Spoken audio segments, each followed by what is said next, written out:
Okay, here I'm going to show you how to create a room, classroom in our system. First of all, you need to log in and input your username and password. Log in. Okay. Now you have to click list room, or list room, because you will see all of your available rooms. And here it is, the page, and then you click add new.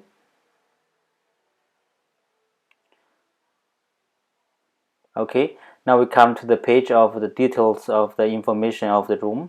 Now you have a title or have a name of the room, Bob room 3, and have some descriptions. Is something you want your students or your attendants want to see, and some descriptions.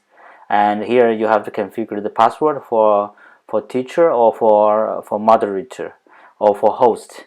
And this is the password for students.